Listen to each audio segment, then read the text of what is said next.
l'idée d'en trouver d'autres, mais pour certains, peut-être vous en souvenez, c'est la fleur de Reine des Prés. Et là aussi, on pourrait le stocker une année, c'est-à-dire que c'est une infusion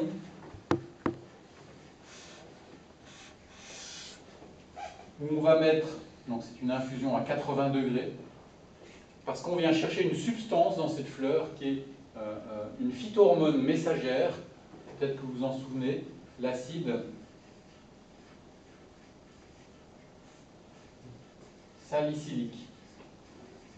L'acide salicylique est une phytohormone messagère, précurseur du système de défense de la plante. C'est-à-dire que quand la vigne se fait attaquer, et d'ailleurs la vigne fonctionne très très bien avec l'acide salicylique, les premières expérimentations ont été faites à la station expérimentale de Changin en Suisse, dans le canton de Vaud, et on s'est aperçu que quand on pulvérise de l'acide salicylique sur une vigne, elle pouvait le garder maximum 3 semaines, 21 jours grosso modo, une vingtaine de jours.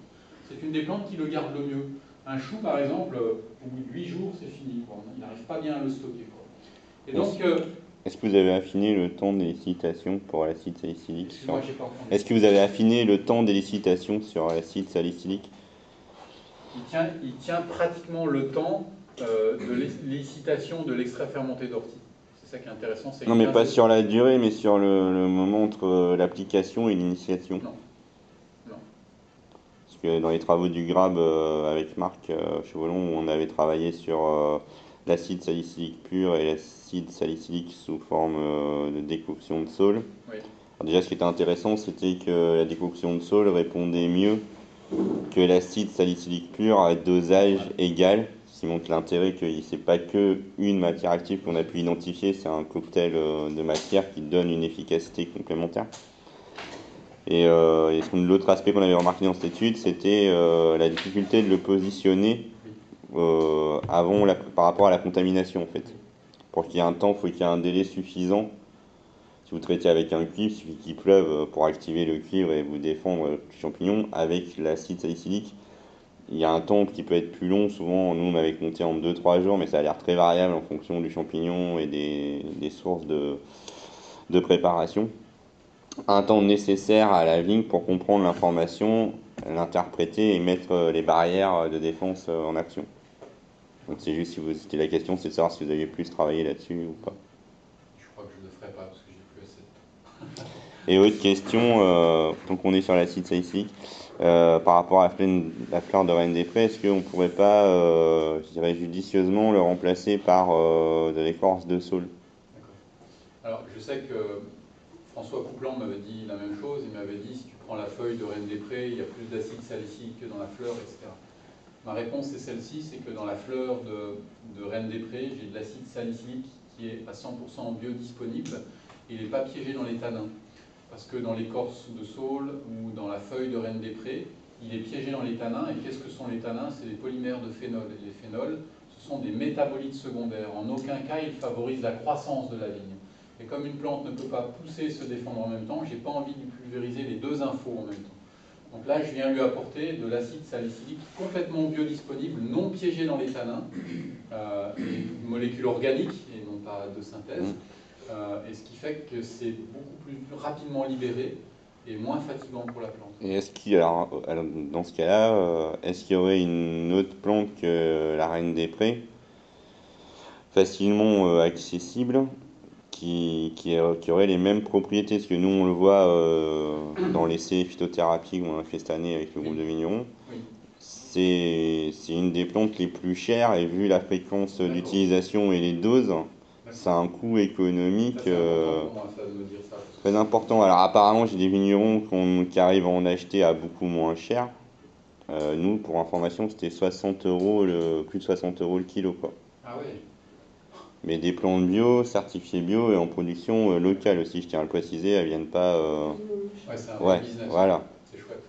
Donc, mais du coup, pour les vignerons, c'est quand même un coût important, quoi. Donc la question, c'est de savoir.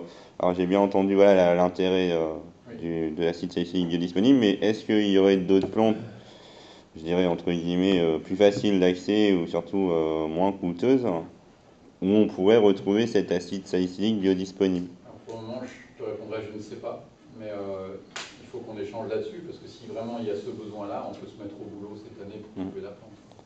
On le verra dans les résultats qu'on présentera et qu'on commentera ensemble, mais Ouais. c'est la plante, entre autres, qui crée le surcoût majoritairement, quoi. D'accord. Ok, ouais, je ne savais pas. Bon, parce que ça, on ne me l'a jamais rapporté. Ok. Mais après, voilà, il y a des vignerons qui ont trouvé de la fleur de Reine des Prés à 6 € le kilo, hein. Mais je veux pas savoir où c'est qu'elle a été Ouais, j'ai entendu des trucs. produite et En dans quelles Champagne, il y en conditions, a quoi. qui l'ont commandé en Inde. Ça a été moins cher que de l'acheter en Champagne. Bon, ils se connaissent tous, donc ils en ont rigolé, ils l'ont charrié, le victime. Ils ont dit, le rapport bilan carbone, machin, etc. C'est vrai qu'on peut trouver moins cher, mais là, à mon avis, il n'y a plus d'éthique quelque part. Je pense que d'aller Non, et puis je sais chercher. pas, si on doit faire de la bio, si on fait de l'agriculture bio, déjà c'est une agriculture durable. Si après on va aller encore plus dans la phytothérapie ou la biodynamie, je pense que aussi c'est de prendre en compte son environnement. Ouais. Donc voilà, c'est bien d'utiliser des plantes, mais il ne faut pas que ça soit au détriment ou d'autres personnes humaines ou d'autres environnements On est bien naturels, d'accord. hein. Je pense que c'est très important.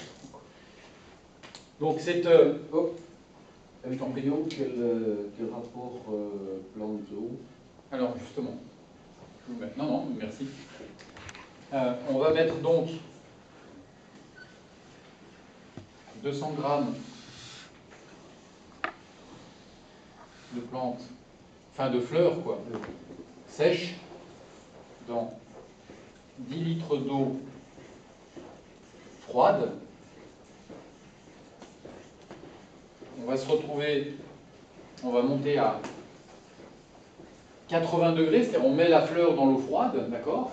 On met 200 grammes de fleurs sèches, de fleurs sèches dans 10 litres d'eau froide.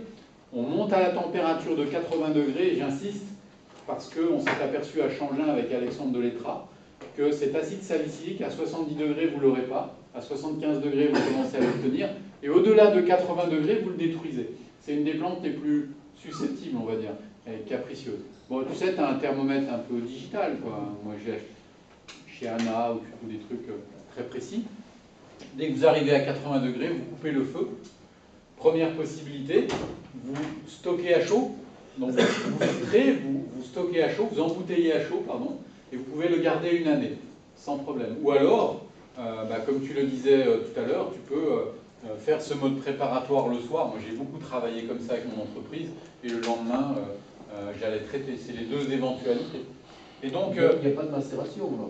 Non. Si on monte à 80 degrés, on arrête. Voilà, exactement. Ouais. Alors après, tu as la possibilité, si tu veux, moi, ce que je faisais, c'est que je ramassais mes fleurs le soir, par exemple, ou quelles que soient les plantes, souvent, puis quand j'arrivais à la température requise, je coupais le feu et je laissais traîner toute la nuit, tu vois, infuser. Ça, c'est la première possibilité. Le lendemain, tu traites, par contre. Par contre, si tu veux garder cette infusion l'année, dès que tu arrives à 80 degrés, vous coupez le feu et vous filtrez et vous embouteillez à chaud. Ça va, ça? Et puis, donc, dès que ça arrive à 80 degrés,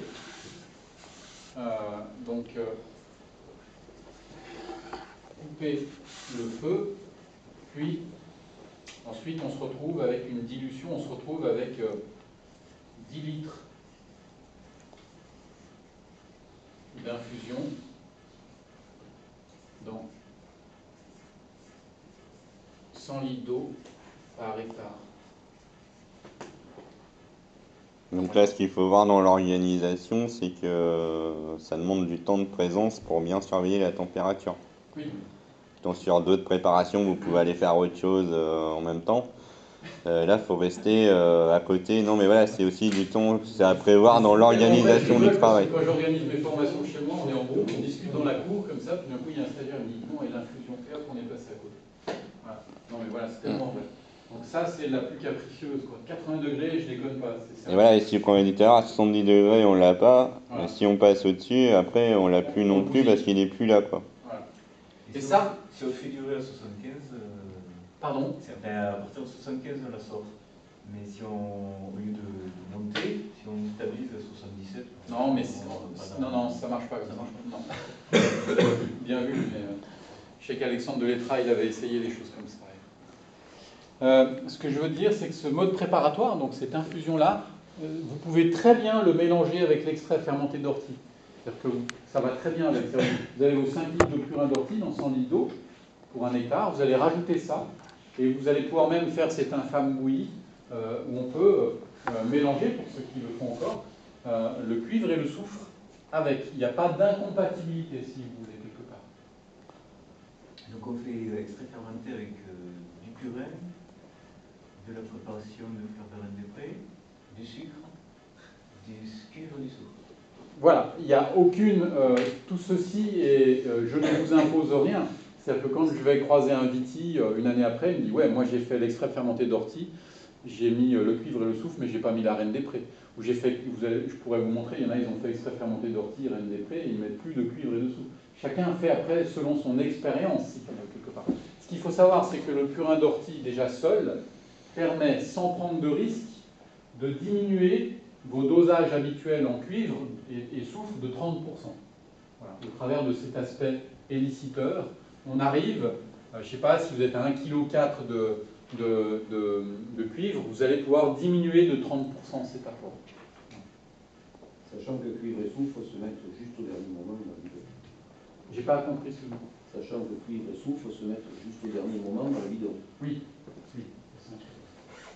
Alors là aussi, il y a vraiment un choix technique à faire, parce que le problème avec la phytothérapie, c'est que souvent le vigneron, il veut bien en faire, mais il ne souhaite pas forcément faire plus de traitements qu'il en faisait d'habitude.